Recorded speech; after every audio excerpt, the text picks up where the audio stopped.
সবাইকে এই চ্যানেলে স্বাগত। ভারতের ইতিহাস এই লেকচার সিরিজে আজকে থেকে আমরা সুলতানি শাসন শুরু করব। এর আগের ভিডিওতে আমরা দেখেছি যে কিভাবে পৃথ্বীরাজ চৌহান আর জয়চাঁদকে সরিয়ে দিয়ে মোহাম্মদ ঘুরি ভারতে ঘোর সাম্রাজ্যের প্রতিষ্ঠা করে। মোহাম্মদ ঘুরির পর শাসক হয় কুতুবউদ্দিন আইবক, আর তার সময় থেকেই ভারতের শাসনকালকে বলা হয় সুলতানি শাসনকাল। তবে সুলতানি শাসন সম্পর্কে ডিটেলসে যাওয়ার আগে অন্য কিছু বিষয় আছে, সেইগুলো একটুখানি ক্লিয়ার করে দিই। ভারতের এরিয়াতে যে সমস্ত ইসলাম শাসক শাসন করেছিলেন তাদেরকে মেইনলি তিনটে নামে ডাকা যায়: আমির, সুলতান আর বাদশাহ। যেমন আকবর বাদশাহ, ঔরঙ্গজেব বাদশাহ। অন্যদিকে কুতুবউদ্দিন আইবক, ইলতুৎমিশ, মোহাম্মদ বিন তুগলক, এরা সবাই ছিলেন সুলতান। আবার অন্যদিকে যদি মোহাম্মদ ঘুরির কথা বলি, মোহাম্মদ ঘুরি ছিলেন আমির, আমির মোহাম্মদ ঘুরি। তো এই আমির, সুলতান আর বাদশাহ এই তিনটের ভিতর সামান্য কিছু পার্থক্য আছে। ইসলাম ধর্মের প্রবর্তক হলেন প্রফেট মোহাম্মদ। প্রফেট মোহাম্মদের মৃত্যুর পর এই ইসলাম ধর্মের বিকাশের জন্য যে প্রধান ছিলেন তাকে বলা হতো ক্যালিফ বা খলিফা। যে সমস্ত শাসক ওই খলিফাকে মানতেন এবং ওই খলিফার নিয়ম কানুন মানতেন, তার নিয়ম কানুন অনুযায়ী ওই শাসক তার সাম্রাজ্য শাসন করতেন, তাকে বলা হতো আমির। আর যে শাসক খলিফাকে তো মানতেন কিন্তু তার নিজের সাম্রাজ্য নিজের মতো করে চালাতেন, তাকে বলা হতো সুলতান। সেই রকমই হলো কুতুবউদ্দিন আইবক, ইলতুৎমিশ এরা। আর অন্যদিকে যে সমস্ত শাসক খলিফাকে মানতেনই না তাদেরকে বলা হতো বাদশাহ, যেমন আকবর বাদশাহ। এবার ভারতে সুলতানি শাসন শুরু হয় 1206 খ্রিস্টাব্দ থেকে। 1206 খ্রিস্টাব্দে কুতুবউদ্দিন আইবকের সময়কাল থেকেই সুলতানি শাসন ধরা হয়। তবে কুতুবউদ্দিন আইবকের ভারত আক্রমণ এটাই কিন্তু ভারতে প্রথমবার মুসলিম আক্রমণ না। কুতুবউদ্দিন আইবকের আগেও অনেক মুসলিম ভারত আক্রমণ করেছিলেন। তো ভারতে মুসলিম আক্রমণের বিষয়টা প্রথমে একটু দেখে নিই। নর্মালি দুই জায়গা থেকে ভারতে মুসলিম আক্রমণ হয়, একটা হলো আরব থেকে আক্রমণ আর একটা হলো তুর্কি থেকে আক্রমণ। আরব থেকে আক্রমণ হয়েছিল মোহাম্মদ বিন কাসিমের। তবে এখানে জেনে রাখার বিষয় হলো যে মোহাম্মদ বিন কাসিম কিন্তু আরবের শাসক ছিলেন না। বিন কাসিম ভারত আক্রমণ করেন 712 খ্রিস্টাব্দে। সেই সময় ভারতের উত্তর পশ্চিম দিকে আফগানিস্তান এলাকায় শাসন চলছিল উমাইদ ক্যালিফেটের বা উমাইদ সাম্রাজ্য। এই উমাইদ সাম্রাজ্যের প্রধান বা খলিফা ছিলেন আল ওয়ালিদ বা আল ওয়ালিদ প্রথম। এই আল ওয়ালিদ প্রথমেরই একজন অনুচর বা সেনাপতি ছিলেন মোহাম্মদ বিন কাসিম। আল ওয়ালিদ কাসিমকে ভারতের মূল এলাকার দিকে তার সাম্রাজ্য বিস্তারের দায়িত্ব দিয়েছিলেন। ফলে 712 খ্রিস্টাব্দে মোহাম্মদ বিন কাসিম এইখানে এই সিন্ধ এরিয়া আক্রমণ করে। এই সিন্ধ প্রদেশের রাজা ছিলেন তখন রাজা দাহির সিং। আর এর ঠিক পরের বছর মানে 713 খ্রিস্টাব্দে বিন কাসিম উপরে এই মুলতান এরিয়া আক্রমণ করে এবং এই দুটো জায়গায় জিতে যান। ফলে উমাইদ ক্যালিফেটের সাম্রাজ্য চলে আসে এই এরিয়া পর্যন্ত। এই এরিয়া পর্যন্ত চলে আসে উমাইদ ক্যালিফেটের এরিয়া। তাহলে সিন্ধ প্রদেশ আর মুলতান এই দুটো এরিয়াতে আক্রমণ করেছিল মোহাম্মদ বিন কাসিম। আর এখানে আক্রমণ করে জেতার পর মোহাম্মদ বিন কাসিম এই এরিয়াতে একটা ট্যাক্স চালু করেছিলেন বা কর চালু করেছিলেন, যাকে বলা হয় জাজিয়া কর। এই জাজিয়া কর ছিল একটা সুরক্ষা কর। এটা নন মুসলিমদের দিতে হতো, মানে যারা মুসলিম ধর্মের ছিলেন না তাদেরকে এই জাজিয়া করটা দিতে হতো। যদি কোনো ব্যক্তি এই জাজিয়া কর না দিতেন তাহলে তার বাড়িতে ডাকাতি হতো, এরকমটা বলা হয়। তো মোহাম্মদ বিন কাসিম ভারতে প্রথমবার জাজিয়া কর চালু করেছিলেন। তবে 5 ধরনের মানুষকে এই জাজিয়া করের আওতার বাইরে রেখেছিলেন। তারা হলেন বাচ্চা, বৃদ্ধ, বিকলাঙ্গ, ব্রাহ্মণ আর নারী। কি কি বললাম? বাচ্চা, বৃদ্ধ, বিকলাঙ্গ, ব্রাহ্মণ আর নারী বা মহিলা। এই 5 ধরনের মানুষকে জাজিয়া কর দিতে হতো না। আর পরবর্তীকালে কুতুবউদ্দিন আইবক যখন এই এরিয়াতে ক্ষমতায় এলেন তখন ভারতের এই এরিয়াতেও জাজিয়া কর চালু করেছিলেন। পরবর্তীতে গিয়ে তুগলক বংশের রাজা ফিরোজ শাহ তুগলক ব্রাহ্মণদের উপরেও এই জাজিয়া কর চালু করেছিলেন। তারপর মুঘল সাম্রাজ্যের সময় গিয়ে সম্রাট আকবর এই জাজিয়া করকে সমাপ্ত করে দেন। আবারও কিছুটা সময় পরে গিয়ে ঔরঙ্গজেব পুনরায় আবার এই জাজিয়া কর চালু করেন এবং তারপর মোহাম্মদ শাহ রঙ্গিলা ফাইনালি এই জাজিয়া করকে সমাপ্ত করে দেন। তো মোহাম্মদ বিন কাসিম সম্পর্কে আর খুব বেশি কিছু জানার নেই। এরপর মুসলিম আক্রমণ হয় মেহমুদ গজনির। তবে মেহমুদ গজনির আক্রমণ সম্পর্কে জানার আগে ইসলাম ধর্মের কিছু বিষয় একটুখানি বলি। যেমন বললাম যে ইসলাম ধর্মের প্রবর্তক হলেন প্রফেট মোহাম্মদ। 570 খ্রিস্টাব্দে প্রফেট মোহাম্মদের জন্ম হয় এবং 632 খ্রিস্টাব্দে তিনি মারা যান। এর মাঝে 622 খ্রিস্টাব্দে তিনি মক্কা থেকে মদিনা পর্যন্ত তার ফলোয়ার্সদের নিয়ে একটি মুভমেন্ট বা আন্দোলন করেছিলেন। এই আন্দোলন বা এই মুভমেন্টকে বলা হয় হিজরা মুভমেন্ট। আর সেই সময় থেকেই মানে 622 খ্রিস্টাব্দ থেকেই নতুন একটি ক্যালেন্ডার চালু হয়, হিজরি ক্যালেন্ডার। ইসলাম ধর্মের লোকেরা এই হিজরি ক্যালেন্ডারটাকেই ফলো করে এবং এই হিজরি ক্যালেন্ডার হিসাবেই তাদের বিভিন্ন অনুষ্ঠান হয়। এখন প্রফেট মোহাম্মদের মৃত্যুর পর এই ইসলাম ধর্মের বিকাশ এবং প্রচারের জন্য একজন প্রধানকে রাখা হয়। সেই প্রধান বা রাজাকে বলা হতো ক্যালিফ বা খলিফা। তিনি ইসলাম ধর্মের প্রচারও করতেন এবং তার সাথে সাথে ইসলাম সাম্রাজ্যেরও প্রতিষ্ঠা করেন। আর এটা শুরু হয় আরব থেকে। বর্তমানে যেটা সৌদি আরব নামে পরিচিত, ওই এরিয়াটাকে বলা হতো আরব এরিয়া। এখান থেকেই এই ইসলাম সাম্রাজ্যের শুরু হয়। আর এই ইসলাম সাম্রাজ্যকে বলা হতো ক্যালিফেট। এই সাম্রাজ্যের প্রধানকে বলা হতো ক্যালিফ বা খলিফা এবং এই সাম্রাজ্যকে বলা হতো ক্যালিফেট। এখন ভারতে দিল্লির সুলতানি শাসনে যেমন বিভিন্ন বংশ পরপর এসেছিল, ঠিক একই রকম ভাবে ইসলামের বিস্তারের সময়ও বিভিন্ন ক্যালিফেট আসে। নরমালি 4টে ক্যালিফেট আসে: Rashidun caliphate, Umayyad caliphate, Abbasid caliphate আর অটোমান ক্যালিফেট। কি কি বললাম? Rashidun caliphate, Umayyad caliphate, Abbasid caliphate বা আব্বাসিদ সাম্রাজ্য আর অটোমান ক্যালিফেট বা অটোমান সাম্রাজ্য। এর ভেতর এই রাশিদুন ক্যালিফেটের সময়কাল ছিল 632 থেকে 661 খ্রিস্টাব্দ পর্যন্ত। এরপর উমাইদ ক্যালিফেটের সময়কাল ছিল 661 থেকে 750 খ্রিস্টাব্দ পর্যন্ত। তারপর আব্বাসিদ ছিল 750 থেকে 1251 খ্রিস্টাব্দ পর্যন্ত। এবং তারপর থেকে এই ক্যালিফেট সাম্রাজ্য অনেকদিন ধরেই ছিল না। পরবর্তীকালে 1517 খ্রিস্টাব্দে আবারও এই ক্যালিফেট সাম্রাজ্যের সূচনা হয়, অটোমান ক্যালিফেট। অটোমান ক্যালিফেটের সময়কাল ছিল 1517 খ্রিস্টাব্দ থেকে 1924 খ্রিস্টাব্দ পর্যন্ত। এই ক্যালিফেট সাম্রাজ্যের প্রধান বা ইসলাম ধর্মের শীর্ষে যে রয়েছে তাকে বলা হতো ক্যালিফ বা খলিফা। 1924 খ্রিস্টাব্দে গিয়ে এই খলিফা পদকে সমাপ্ত করে দেওয়া হয়। বলা হয় যে এর পর থেকে ইসলাম ধর্মে আর কোনো খলিফা থাকবে না। 1914 থেকে 1918 খ্রিস্টাব্দ পর্যন্ত প্রথম বিশ্বযুদ্ধ চলেছিল। আর এই প্রথম বিশ্বযুদ্ধের পরই এই খলিফা পদকে সমাপ্ত করে দেওয়ার কথা বলা হয় এবং ফাইনালি 1924 খ্রিস্টাব্দে গিয়ে এই খলিফা পদ শেষ হয়ে যায়। তবে এই খলিফা পদ যাতে শেষ না হয় তার জন্য ভারতে একটি আন্দোলন হয়েছিল, খিলাফত আন্দোলন। 1919 থেকে 1924 খ্রিস্টাব্দ পর্যন্ত ভারতে এই খিলাফত আন্দোলন চলেছিল। এবার যদি দেখি এই উমাইদ ক্যালিফেটের সময়কাল, উমাইদ ক্যালিফেটের সময়কাল 661 থেকে 750 খ্রিস্টাব্দ।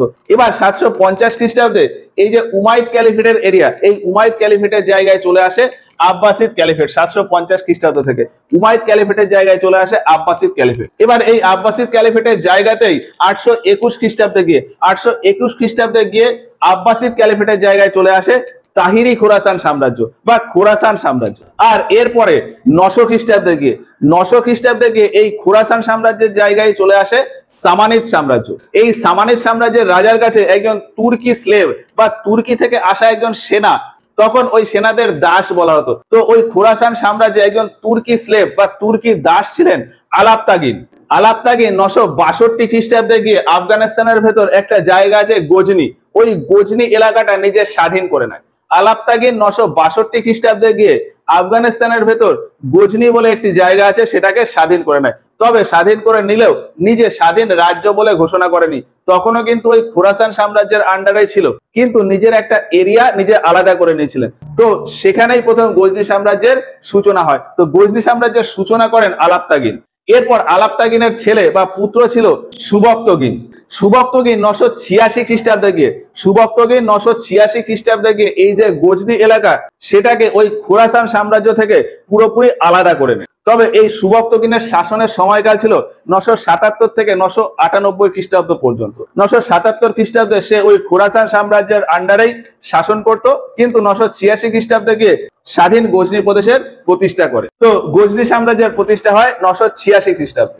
এরপর 998 খ্রিস্টাব্দে গিয়ে এই গজনির শাসক হয় তার পুত্র মেহমুদ, যাকে বলা হয় মেহমুদ গজনি। মেহমুদ গজনি সিংহাসনে বসার পর এই গজনি সাম্রাজ্যের এরিয়া বাড়াতে থাকে এবং 1000 খ্রিস্টাব্দে গিয়ে দেখা যায় যে ওই খোরাসান সাম্রাজ্যের যে এরিয়া ছিল সেই পুরো এরিয়াতে চলে এসছে গজনি সাম্রাজ্য। তারপর 1001 খ্রিস্টাব্দে গিয়ে গজনি ভারতের দিকে অগ্রসর হয়। তখন এই একদম উপরে এই এরিয়াতে ছিল হিন্দু শাহী বংশ বা হিন্দু শাহী সাম্রাজ্য। এখানে ছিল মুলতান, হিন্দু শাহী মুলতান। আর এই এরিয়াতে বর্তমান পাকিস্তানের সিন্ধ প্রদেশ, এই এরিয়াতে ছিল হাব্বাসি সিন্ধ সাম্রাজ্য বা হাব্বাসি সিন্ধ বংশ বা সিন্ধ এরিয়া। এটা ছিল সিন্ধ এরিয়া, এটা মুলতান, আর এটা হচ্ছে হিন্দু শাহী এরিয়া। এই হিন্দু শাহী এরিয়াতেই একজন রাজা ছিলেন জয়পাল। হিন্দু শাহী এরিয়াতে রাজা জয়পাল। 1001 খ্রিস্টাব্দে গজনি এই দুটো এরিয়ার উপর আক্রমণ করে। তবে সেই সময় গজনিকে কিছুটা হলেও থামানো গিয়েছিল, কিন্তু মেহমুদ গজনি জয়পালকে হারিয়ে বন্দি বানিয়ে নেয়। বলা হয় যে জয়পাল গজনির কাছে বন্দী হওয়ার পর নিজে আত্মহত্যা করেছিলেন। এরপর 1008 খ্রিস্টাব্দে গিয়ে 1008 খ্রিস্টাব্দে গিয়ে মেহমুদ গজনি আবারও এই এরিয়াতে আক্রমণ করেন। তখন এই হিন্দু শাহী বংশের রাজা ছিলেন আনন্দপাল। আনন্দপাল আর মুলতানের রাজা এই দুজন মিলে গজনির সাথে একটি যুদ্ধ হয়েছিল, ব্যাটেল অফ ওয়াইহিন্দ। ব্যাটেল অফ ওয়াইহিন্দ এটা হয়েছিল 1008 খ্রিস্টাব্দে। 1008 খ্রিস্টাব্দে একদিকে ছিল গজনি আর আরেকদিকে ছিল হিন্দু শাহী বংশের আনন্দপাল আর মুলতানের একজন রাজা। তো 1001 খ্রিস্টাব্দ থেকে গজনির ভারত আক্রমণ শুরু হয়। তবে গজনি ভারত আক্রমণ করে সেখানে পার্মানেন্টলি বসবাস করার জন্য আক্রমণ করতেন না। গজনি মূলত ধন সম্পদ লুট করার জন্যই ভারত আক্রমণ করতেন। আর এই জন্যই 1001 খ্রিস্টাব্দ থেকে 1027 খ্রিস্টাব্দ এই সময়ের ভেতর গজনি প্রায় 17 বার ভারত আক্রমণ করেন। এর ভেতর সব থেকে ফেমাস আক্রমণ ছিল 1025 সালের আক্রমণ। 1025 সালে মেহমুদ গজনি গুজরাট আক্রমণ করে এবং গুজরাটের সোমনাথ মন্দির লুট করে ফেরার সময় পাঞ্জাব এরিয়াতে তখন ছিল জাট জাতের লোকেরা। এই জাট জাতের লোকেদের সাথে মেহমুদ গজনির একটা দ্বন্দ্ব হয়ে যায় এবং মেহমুদ গজনি এই যে সোমনাথ মন্দির লুট করে যে সমস্ত ধন দৌলত নিয়েছিল সেগুলিকে ফেলে রেখেই গজনিকে ফেরত যেতে হয়। ফলে গজনি পরের বছর 1026 খ্রিস্টাব্দে আবারও ওই সোমনাথ মন্দির এসে লুট করে এবং তারপরের বার 1027 খ্রিস্টাব্দে আবারও ভারতের এরিয়াতে এসেছিল, তবে সেবার লুট করার জন্য নয়, ওই যে জাট জাতের লোকেরা তাদের সাথে লড়াই করার জন্যই মেহমুদ গজনি 1027 খ্রিস্টাব্দে আবারও ভারতে এসেছিলেন। এরপর গজনি তার এরিয়াতে থেকে যায় এবং 1030 খ্রিস্টাব্দে গিয়ে মেহমুদ গজনির মৃত্যু হয়। আর এরপর সিংহাসনে বসে তার ছেলে মাসুদ বা মাসুদ প্রথম। তবে মাসুদ প্রথম গজনির মতন তেমন প্রতাপী শাসক ছিলেন না, ফলে তার সময় থেকে গজনির এরিয়া মানে গজনি সাম্রাজ্যের এরিয়া ধীরে ধীরে কমতে থাকে।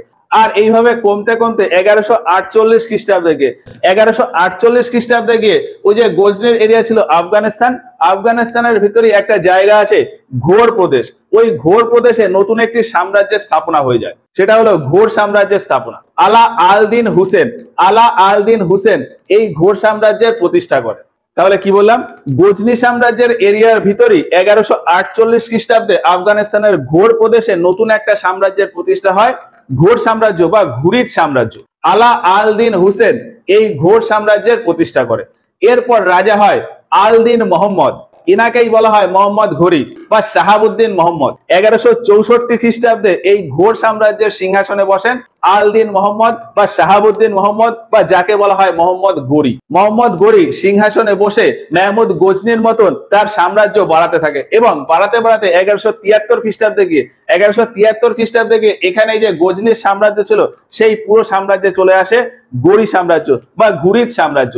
তবে গজনি সাম্রাজ্য এই এরিয়াতে অল্প একটুখানি থেকে যায়, এই এরিয়াতে অল্প একটুখানি থেকে গিয়েছিল গজনি সাম্রাজ্য। জম্মু কাশ্মীরের ওই এরিয়াতে একটুখানি এলাকায় থেকে গিয়েছিল গজনি সাম্রাজ্য, আর বাকি পুরো এরিয়ায় চলে আসে গৌরি বা ঘুরিদ সাম্রাজ্য। এবার যদি আমরা এই ম্যাপে একটুখানি দেখি, এই যে সিন্ধ এরিয়া, এই সিন্ধ এরিয়াতে কিন্তু গজনি আসেনি, ফলে এই সিন্ধ এরিয়া স্বাধীনই ছিল।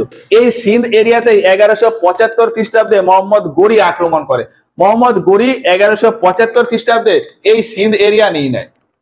কি বললাম, 1175 খ্রিস্টাব্দে গিয়ে মোহাম্মদ গৌরি এই সিন্ধ এরিয়া নিয়ে নেয়। এর আগে এই মুলতানের এই এরিয়া তো মোহাম্মদ গৌরি নিয়েই নিয়েছিল, শুধুমাত্র এইখানে একটুখানি ছিল গজনি সাম্রাজ্য। তারপর 1175 খ্রিস্টাব্দে এই সিন্ধ এরিয়া নিয়ে নেয়। এরপর মোহাম্মদ গৌরি গুজরাটের দিকে অগ্রসর হয় 1178 খ্রিস্টাব্দে। 1178 খ্রিস্টাব্দে মোহাম্মদ গৌরি গুজরাটের দিকে অগ্রসর হয় এই এরিয়া নেওয়ার জন্য। কিন্তু এই এরিয়ায় তখন চলছিল সোলাঙ্কি সাম্রাজ্য বা চালুক্য সাম্রাজ্য। এই সোলাঙ্কি সাম্রাজ্যের রাজা ছিল ভীম দ্বিতীয়। ভীম দ্বিতীয়, ভীম দ্বিতীয়র সাথে মোহাম্মদ গৌরির লড়াই হয় মাউন্ট আবুর কাছাকাছি। এই যে এইখানে রাজস্থানের ভেতর রয়েছে আরাবল্লী পর্বত, আরাবল্লী পর্বতের দক্ষিণে এই এরিয়াতে রয়েছে মাউন্ট আবু।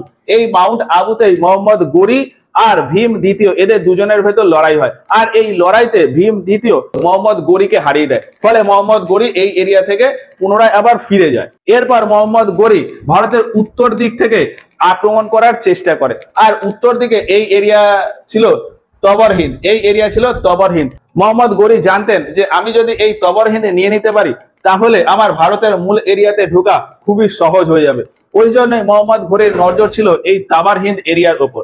তবে তাবার হিন্দ নেওয়ার আগে 1186 খ্রিস্টাব্দ 1186 খ্রিস্টাব্দে এখানে যে গজনির এরিয়া একটুখানি বাকি ছিল, এই গজনির এরিয়া মোহাম্মদ গনি পুরোপুরি নিয়ে নেয়। আর এই গজনির এরিয়া নেওয়ার সময় প্রথম দেখা যায় কুতুবউদ্দিন আইবককে। মোহাম্মদ গনির একজন সেনাপতি বা অনুচর ছিলেন কুতুবউদ্দিন আইবক। কুতুবউদ্দিন আইবক প্রথমবার এইখানে এই যুদ্ধে নামেন। গজনির এই এরিয়া জেতার জন্য প্রথমবার কুতুবউদ্দিন আইবক যুদ্ধে নামেন। এবার এই সময়কালটা যদি দেখি, এই সময়টা চলছে মোটামুটি 1173 থেকে 1186 খ্রিস্টাব্দ। এই সময় ভারতের এই এরিয়াতে রয়েছে চৌহান সাম্রাজ্য। আর চৌহান সাম্রাজ্যের রাজা রয়েছে পৃথ্বীরাজ চৌহান। পৃথ্বীরাজ চৌহান গৌরীর এই সমস্ত কার্যকলাপ দেখছে এবং পৃথ্বীরাজ চৌহান গৌরীর এই সমস্ত কাজ দেখে নিজে নিজে চিন্তা করেন যে এরপর মোহাম্মদ গনি ভারতের মূল এরিয়ার দিকে আক্রমণ করবে। আর তার জন্যই, তার বিরুদ্ধে লড়াই করার জন্য পৃথ্বীরাজ চৌহান তার আশেপাশের সমস্ত সাম্রাজ্যকে ইনভাইট করেন। কিন্তু কেউই পৃথ্বীরাজ চৌহানের সাথে তেমন সাথ দিতে চায়নি। তার কারণ হলো যে পৃথ্বীরাজ চৌহান তার আশেপাশের সমস্ত জায়গা জিতে গিয়েছিল, ফলে তাদের সাথে একটা শত্রুতা হয়ে গিয়েছিল। কিন্তু একটা রাজ্য ছিল যেটা পৃথ্বীরাজ চৌহানের সাথে সাথ দিয়েছিল, সেটা হলো এইখানে বহদাওয়ালা সাম্রাজ্য বা গাড়োয়াল সাম্রাজ্য। পৃথ্বীরাজ চৌহানের সময় এই এরিয়াতে ছিল চৌহান সাম্রাজ্য, আর উত্তরপ্রদেশের এই এরিয়াতে ছিল বহদাওয়ালা সাম্রাজ্য বা গাড়োয়াল সাম্রাজ্য। এর আগের ক্লাসটা যদি করে থাকো সেখানে বলেছি যে কিভাবে পৃথ্বীরাজ চৌহান আর গাড়োয়াল সাম্রাজ্যের ভেতর জয়চাঁদ, এদের দুজনের ভেতর বন্ধুত্ব, তারপর শত্রুতা হলো, মোহাম্মদ গনি এলো, সেই বিষয়টা ওখানে বুঝিয়েছি। আবারও এখানে আরেকবার বলি, তাহলে পৃথ্বীরাজ চৌহানের সময় এই এরিয়াতে ছিল চৌহান সাম্রাজ্য, আর এই এরিয়াতে গাড়োয়াল সাম্রাজ্য বা গহদাওয়ালা সাম্রাজ্য। এই গহদাওয়ালা সাম্রাজ্যের রাজা ছিল জয়চাঁদ, আর এখানে পৃথ্বীরাজ চৌহান। মোহাম্মদ গনির নজর ছিল তাবার হিন্দের উপর। পৃথ্বীরাজ চৌহান আর জয়চাঁদ একসাথে মিশে গনির আক্রমণকে প্রতিহত করে। আর গনি ভারতের মূল এরিয়াতে আসার জন্য 1191 খ্রিস্টাব্দে গিয়ে এই তাবার হিন্দ আক্রমণ করে। আর এখানে গনিকে আটকানোর জন্য আসে পৃথ্বীরাজ চৌহান এবং জয়চাঁদ। তো পৃথ্বীরাজ চৌহান আর জয়চাঁদ মিলে গনির সাথে লড়াই হয়। এই লড়াইটাকেই বলা হয় তরাইনের প্রথম যুদ্ধ। 1191 খ্রিস্টাব্দে তরাইনের প্রথম যুদ্ধ। আর এই যুদ্ধে মোহাম্মদ গনি হেরে যায়। তবে হেরে যাওয়ার পরও মোহাম্মদ গনি সুযোগ খুঁজছিল যে কিভাবে ভারতের এই মূল এরিয়াতে ঢোকা যায়। আর এইভাবে থাকতে থাকতেই মাঝখানে এখানে একটা ঘটনা ঘটে যায়। পৃথ্বীরাজ চৌহান এবং জয়চাঁদের ভেতর একটা মনমালিন্য সৃষ্টি হয়ে যায়। জয়চাঁদ যেহেতু পৃথ্বীরাজ চৌহানের সমস্ত দুর্বলতার কথা জানতো, তাই জয়চাঁদ মোহাম্মদ গনিকে আহ্বান করেন ভারতের মূল এরিয়াতে আসার জন্য। আর মোহাম্মদ গনিকে চৌহান বংশের সমস্ত দুর্বলতার কথাও বলেন। ফলে মোহাম্মদ গনি আবারও এই তবর হিন্দ আক্রমণ করেন 1192 খ্রিস্টাব্দে। আর 1192 খ্রিস্টাব্দে আবারও এই তরাইনের এরিয়াতে যুদ্ধ হয়। ফলে তরাইনের দ্বিতীয় যুদ্ধ সম্পন্ন হয়। আর এই তরাইনের দ্বিতীয় যুদ্ধে একদিকে ছিল পৃথ্বীরাজ চৌহান, আর একদিকে ছিল মোহাম্মদ গনি। এই যুদ্ধে মোহাম্মদ গনি পৃথ্বীরাজ চৌহানকে হারিয়ে দেয় এবং এই চৌহান সাম্রাজ্য নিজের আন্ডারে নিয়ে নেয়। আর এরপর মোহাম্মদ গনি ভারতের একদম এই পাশে আসতে থাকে। এবার এই পাশে আসতে গিয়ে এইখানে ছিল গাড়োয়াল সাম্রাজ্য। গাড়োয়াল সাম্রাজ্যের রাজা জয়চাঁদ মোহাম্মদ গনিকে বাধা দেয়। মোহাম্মদ গনিকে বাধা দিতে গিয়ে তাদের ভিতরে 1194 খ্রিস্টাব্দে একটা যুদ্ধ হয়, চাঁদওয়ারের যুদ্ধ। আর এই চাঁদওয়ারের যুদ্ধেই মোহাম্মদ গনি জয়চাঁদকে হারিয়ে দেয়। আর তারপর ভারতের মূল এরিয়াতে পুরোপুরি ঢুকে যায়। ঢুকতে 1203 খ্রিস্টাব্দে গিয়ে মোহাম্মদ গনির আরো একজন অনুচর ছিলেন বখতিয়ার খলজি। বখতিয়ার খলজি ভারতে এইখানে ছিল সেন বংশ, সেন বংশের উপর আক্রমণ করে এবং এই সেন বংশকে নিজের আন্ডারে নিয়ে নেয়। ফলে 1203-4 খ্রিস্টাব্দে গিয়ে উত্তর ভারতের এই পুরো এরিয়া চলে আসে মোহাম্মদ গনির আন্ডারে। 1203-4 খ্রিস্টাব্দে গিয়ে এই পুরো এরিয়াতে চলে আসে মোহাম্মদ গনি বা ঘোর সাম্রাজ্যের এরিয়া হয়ে যায় এই পুরোটা। এবার এরপরে আরেকটা ঘটনা ঘটে। মোহাম্মদ গনির কন্যার সাথে কুতুবউদ্দিন আইবক তার একটা প্রেমের সম্পর্ক ছিল। ফলে মোহাম্মদ গনি তার কন্যার সাথে কুতুবউদ্দিন আইবকের বিবাহ দেন এবং কুতুবউদ্দিন আইবককে ভারতের এই এরিয়া সামলানোর দায়িত্ব দেন। সামলানোর দায়িত্ব দিয়ে মোহাম্মদ গনি আবার তার আগের এরিয়াতে ফিরে যায়। আলটিমেটলি 1206 খ্রিস্টাব্দে গিয়ে মোহাম্মদ গনির মৃত্যু হয় এবং তারপর এই ভারতের এই এরিয়াতে শাসন করেন কুতুবউদ্দিন আইবক। এখন কুতুবউদ্দিন আইবক যখন এখানে শাসন করছিল, তখন এই এরিয়াকে গনি সাম্রাজ্য বা ঘুরিদ সাম্রাজ্যের আন্ডারে ছিল।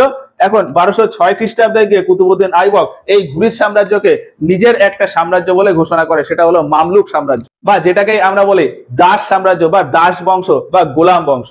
আর কুতুবউদ্দিন আইবকের এই সময় থেকেই বলা হয় যে ভারতে সুলতানি শাসন শুরু। কেন সুলতানি শাসন শুরু? কুতুবউদ্দিন আইবক ইসলাম ধর্মের প্রধান মানে খলিফা, তাকে তো মানতেন কিন্তু খলিফার নিয়ম কানুন মানতেন না, নিজের মতন করে এখানে সাম্রাজ্য করতেন, তাই তাকে বলা হতো সুলতান। যদি খলিফার নিয়ম মতন ভারত শাসন করতেন তাহলে তাকে বলা হতো আমির বা আমির বংশ, তাহলে ভারতে চলে আসতো। কিন্তু কুতুবউদ্দিন আইবক যেহেতু নিজের মতন করে শাসন করতেন, নিজের সাম্রাজ্যকে আলাদা করে নিয়েছিলেন, কিন্তু খলিফাকে মানতেন, অন্যদিকে নিজের সাম্রাজ্যকে আলাদা করে নিয়েছিলেন, তাই তাকে বলা হতো সুলতান। আর সেই সময় থেকেই ভারতের এই শাসনকালকে বলা হয় সুলতানি শাসনকাল। তো এই সুলতানি শাসনকালে বিভিন্ন বংশ পরপর আসে, যেমন গোলাম বংশ মানে দাস বংশ, যেটাকে বলা হয় মামলুক বংশ, তারপরে আসে খলজি বংশ, তারপরে আসে তুগলক বংশ, তারপরে সৈয়দ, তারপর লোদি বংশ, এইরকম বিভিন্ন বংশ আসে। তো পরপর কোন কোন বংশ আসে, গোলাম বংশ, খলজি বংশ, তুগলক বংশ, সৈয়দ বংশ, লোদি বংশ, এই সমস্ত বংশ সম্পর্কে আমরা এর পরের ক্লাসে গিয়ে আলোচনা করব। তো আজকের মতো এই ক্লাসটা এই পর্যন্ত।